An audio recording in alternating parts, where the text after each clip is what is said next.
بسم الله الرحمن الرحيم.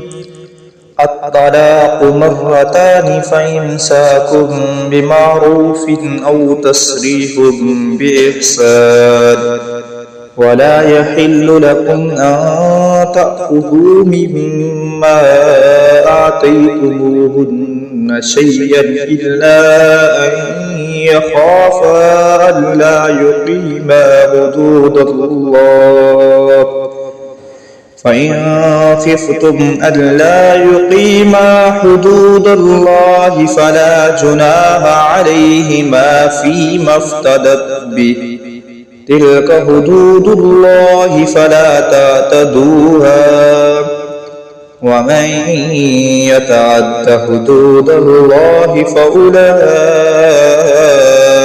هم الظالمون.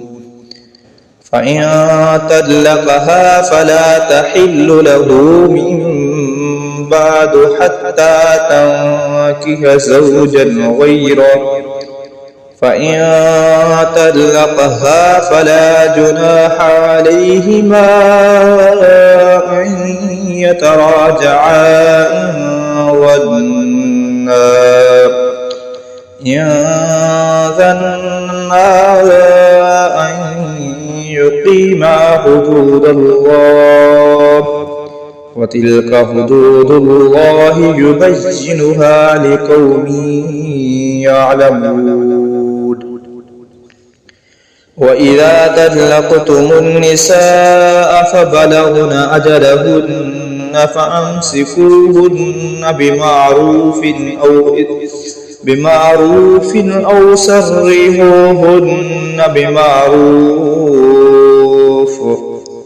ولا تمسكوهن ضرارا لتعتدوا، ومن يفعل ذلك فقد ظلم نفسه. ولا تتخذوا آيات الله هزوا، واذكروا نعمة الله عليكم وما أنزل عليكم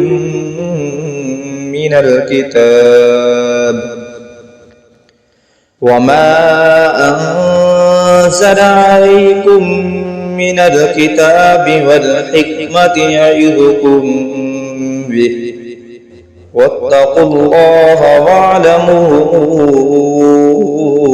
أن الله بكل شيء عليم. بالله صدق الله العظيم.